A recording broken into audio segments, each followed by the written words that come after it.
नमस्कार। आज हम लोग ज्योग्राफी के कुछ महत्वपूर्ण प्रश्नों पर डिस्कस करने वाले हैं।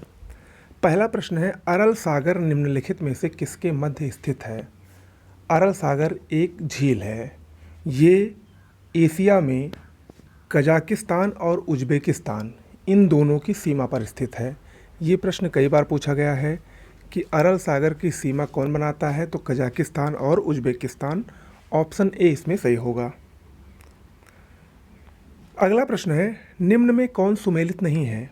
एक तरफ विश्व के कुछ प्रसिद्ध ज्वालामुखियों के नाम दिए गए हैं और दूसरी तरफ वो किस देश में स्थित है उसका नाम दिया गया है। इसमें अगर आप देखें तो कोटोपैक्सी ज्वालामुखी इक्वाडोर में है, बिल्कुल सही है। किलिमंजारो तंजानिया अफ्रीका में स्थित अफ्रीका का सबसे ऊंचा पर्वत भी माना जाता है इसको। चिम्बाराजो ये अर्जेंटीना चिली में नहीं स्थित है, बल्कि ये भी इक्वाडोर में ही स्थित है।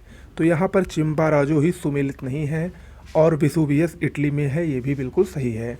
ठीक है, तो ऑप्शन सी इसमें सही सुमेलित नहीं है। अगला प्रश्न है, स्टैलेक्टाइट्स और स्टैलेग्माइट्स ये किसकी निक्षेपित भू आकृतियाँ हैं? देखिए, ये दोनों जो भू आकृतियाँ हैं ये चूना पत्थर प्रदेशों में पाई जाने वाली प्रमुख भू आकृतियाँ हैं। चूना पत्थर वाले प्रदेशों में ये निर्मित होती हैं और बहुत ही महत्वपूर्ण है, परीक्षा में कई बार पूछी भी गई हैं। अगला प्रश्न है, निम्न युग्मों में से कौन सा सही सुमेलित नहीं है? एक तरफ कुछ प्रमुख खानों के नाम दिए गए हैं, खनिज की खान है, और दूसरी तरफ वो किस खनिज से संबंधित है उसका नाम दिया गया है। तो इसमें अगर आप देखें तो ऑप्शन ए ही सही सुमेलित नहीं है। ये जो मलाज खंड की खान है ये कोयला के लिए नहीं प्रसिद्ध है।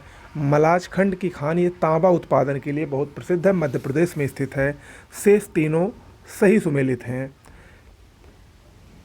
मलाज खंड बालाघाट मध्य प्रदेश का एक प्रमुख तांबा उत्पादक क्षेत्र है। बैलाडीला की खान छत्तीसगढ़ में स्थित है, कुद्रेमुख कर्नाटक में और नेवेली तमिलनाडु में स्थित है।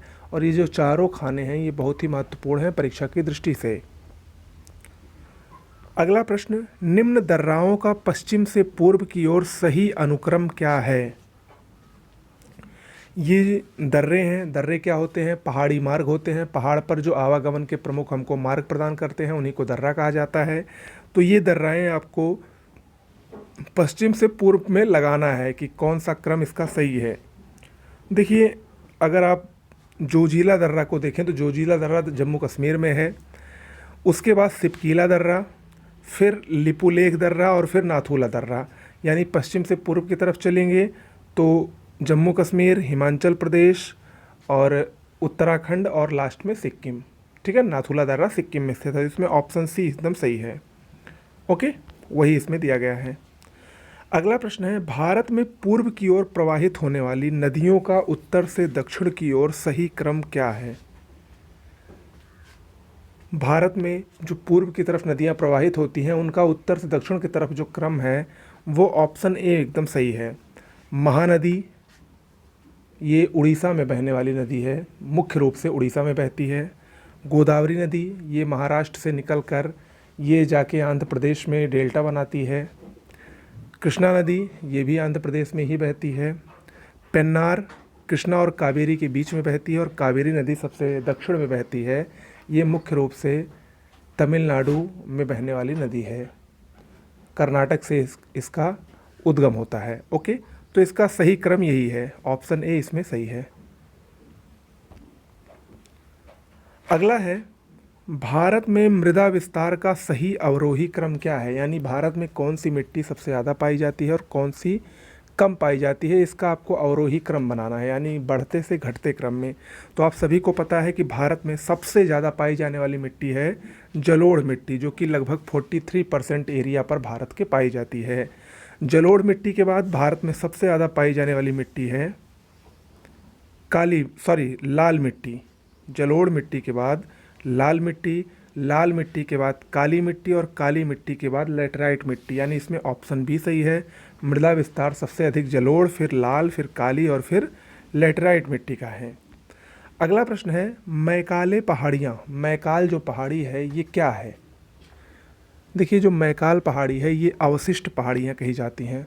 ऑप्शन बी इसमें सही होगा। इसको देखिए, भारत का जो विंध्याचल पर्वत है अरावली पर्वत है, सतपुड़ा, महादेव, पश्चिमी घाट, पूर्वी घाट, पारसनाथ, ये सब अवशिष्ट पर्वत के उदाहरण हैं। यानी ये प्राचीन काल में बहुत पुराने पर्वत हैं, प्राचीन काल में बहुत ऊंचे ऊंचे थे, लेकिन इनका अब अपरदन होते होते घिसते घिसते ये अब अवशिष्ट के रूप में बचे हैं।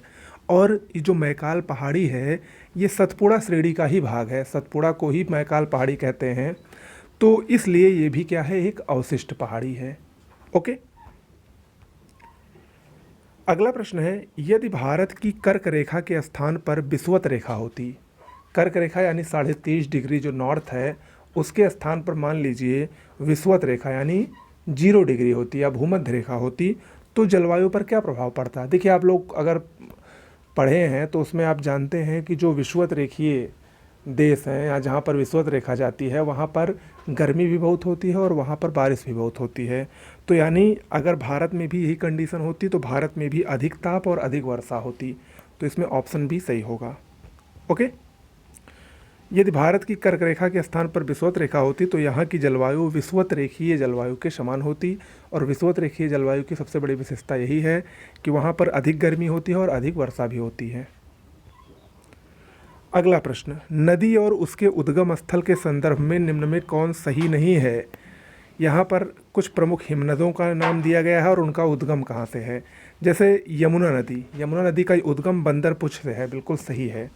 चिनाब नदी 12 सिगरी हिमनद से निकलती है, ये भी बिल्कुल सही है। नुब्रा नदी सियाचिन हिमनद से निकलती है, ये भी बिल्कुल सही है। लेकिन जो मंदाकिनी नदी है ये मिलाम हिमनद से नहीं निकलती है, तो इसमें ऑप्शन सी सही नहीं है, बल्कि जो मंदाकिनी नदी है ये चौराबाड़ी ग्लेशियर से निकलती है। ओके, मंदाकिनी नदी का उद्गम स्थल उत्तराखंड राज्य में केदारनाथ के निकट चौराबाड़ी हिमनद या चौराबाड़ी ग्लेशियर है। ओके, अगला, बंगाल और असम में बैसाख के महीने में चलने वाली वर्षा युक्त पवन को क्या कहा जाता है। मोस्ट इम्पॉर्टेंट है, बंगाल और असम में जो बैसाख के महीने में, खासकर इस समय बैसाख का ही महीना चल रहा है, तो इस समय जो वर्षा युक्त वहाँ की पवनें चलती हैं, हवाएं चलती हैं, उनको नार्वेस्टर कहा जाता है। ऑप्शन बी सही है, नार्वेस्टर, या इसी को स्थानीय भाषा में काल बैसाखी भी कहा जाता है। बंगाल और असम राज्य में बैसाख के महीने में चलने वाली वर्षा युक्त पवनों को नार्वेस्टर कहा जाता है। ये भयानक और विनाशकारी होती हैं, इन्हें स्थानीय भाषा में काल बैसाखी भी कहा जाता है। ये चाय, जूट और चावल की खेती के लिए लाभदायक भी होती हैं।